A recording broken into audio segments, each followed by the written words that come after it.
Hello everyone! Today I will be making Holandské řízky, which translates into Holland Schnitzels. And the reason for the name, it's not that it came from Holland, Netherlands, because this is very typical Czech recipe, but it is because it uses cheese, either Gouda or Edam. In other parts of the world, Edam is known as Edam, and that's because in Holland there are two towns. One is Gouda and one is Edam, and they produce the famous cheese.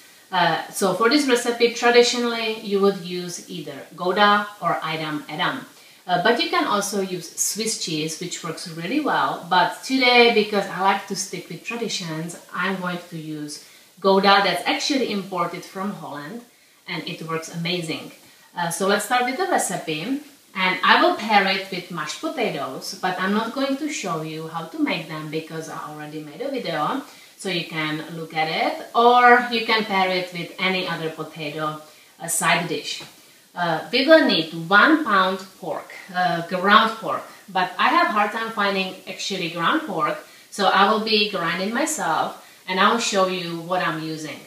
Then we have 1 teaspoon salt, a little bit of pepper, half cup of milk, 6 ounces cheese. For the breading, we need 2 eggs, pinch of salt, half cup all-purpose flour, 1 cup breadcrumbs. I'm using my own homemade plain breadcrumbs, but if you don't have homemade, you can just buy in a store plain breadcrumbs. And then we will fry it, and I like to use grapeseed oil because it can handle high temperature without starting to smoke. But any oil, frying oil you have will work. So let's start with this amazing recipe. It's one of my favorites, and I'm already drooling, as you see. So let's go for it. For the meat, you can use pretty much any pork you have. I buy a pork loin that's in bulk, and then I portion it myself. So this has a little bit more fat, which is fine. It works great for me. So this is 1 pound of pork, and you wanna cut it in small pieces. If you have ground pork, you just fast forward to the next step. You don't have to watch how I grind it. So I'm using my KitchenAid mixer, and this is a meat grinder attachment that you can purchase separated. What I notice is when it grinds, it will shoot juices all over the place. So I thought of idea how to prevent it, and I use a Ziploc, and I just zip it up like that, and then when the meat is grinded, then it will just fall in a Ziploc and it doesn't make a mess all over the kitchen. So let's grind.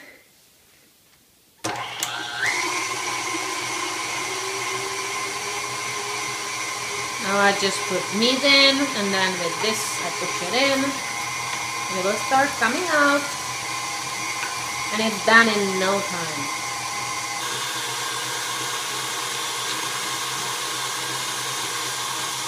And here it is.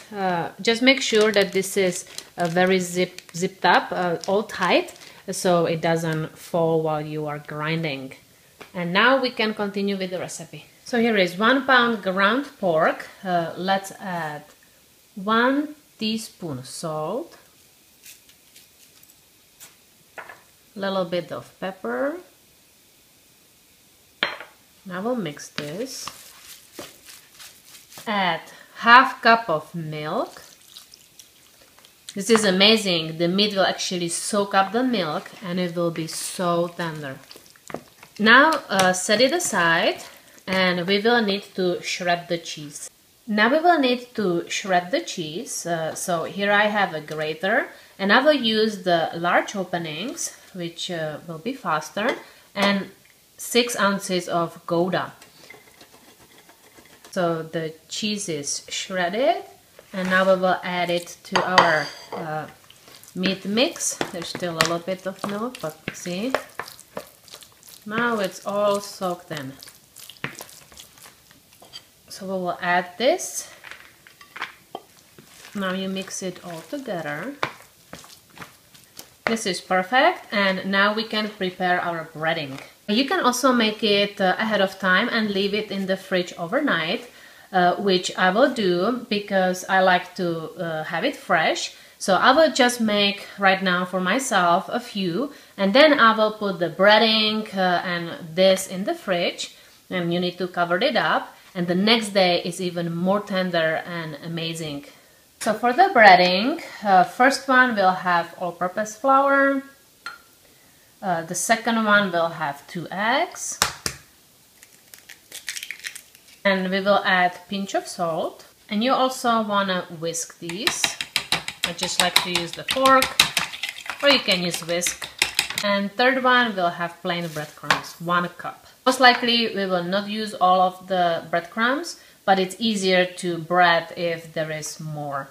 Important step is that you want to have wet hands creating the schnitzels, because this way it doesn't stick. This recipe makes 8, which is 4 servings, because each person will have 2. So try to maybe like divide it in half, but we will be guessing. Now this, and out of that I will make 2. And you can wet your hands as needed. And now this is a little different than typical schnitzel, because these are round and pretty tall. So this thickness. And then I set it up on a plate, and then I will be breading it. And because we are working with raw meat, I like to wash my hands with soap pretty often every time I touch it. So now I will cover it up and store it in the fridge for tomorrow's lunch. And I'm already excited about my lunch tomorrow. So first we will bread it in a flour.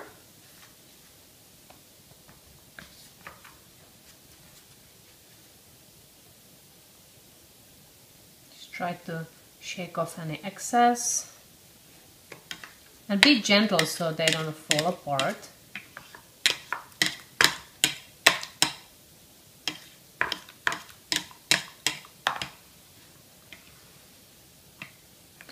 Also, you can kind of like dip it like this. This way you get all the sides, which is easier. And now I'll put it into the last breadcrumbs.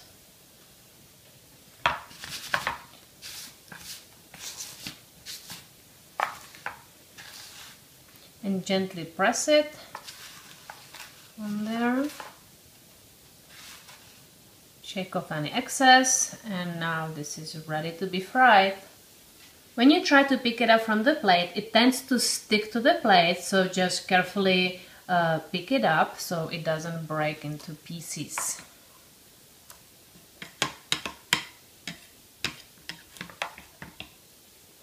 So now they're both ready to be fried. I will actually not start frying until my mashed potatoes are done, because this doesn't take as long, so you want to be ready. Let's add oil into the pan.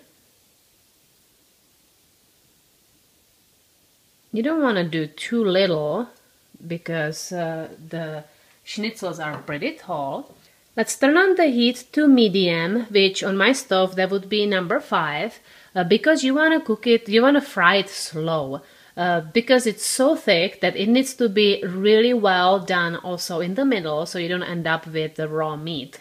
I'm heating up the oil on the number 5, which will take some time to heat up.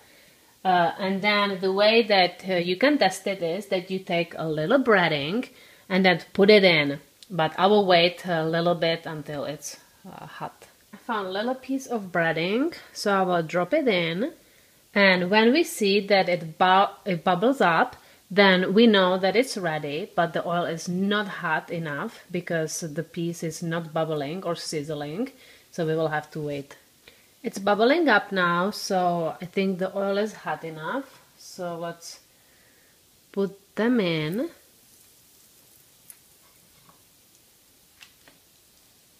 It will take about 5 minutes on one side, so I will set up the timer. I will put a splatter on top because it has milk and cheese and it might just spray some. So I have here this amazing see-through a splatter, because this way it doesn't block the steam to come and be released. So 5 minutes. So some of the cheese that's on the edges might start leaking out, but that's okay. There is still plenty of cheese inside. After 5 minutes, I will flip it to the other side. And as you see, it has already a very nice color on the edges. Looks beautiful. Now I will fry it for another 5 minutes.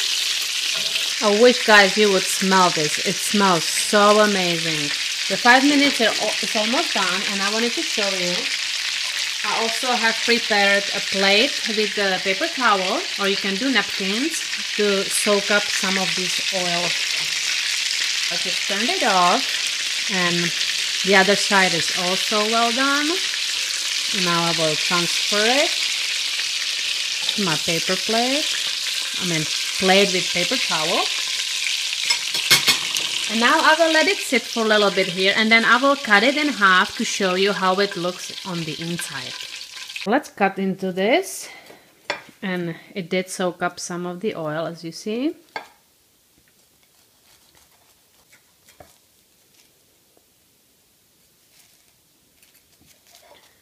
And look at this.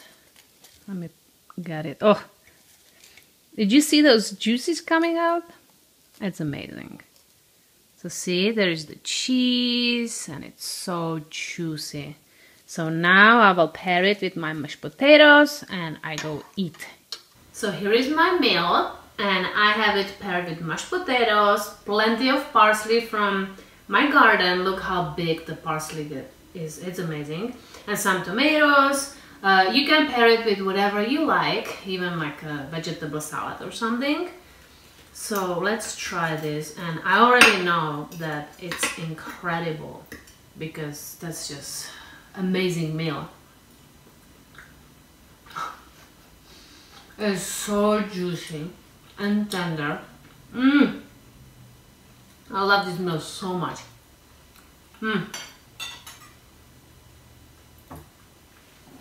This is one of my top favorites.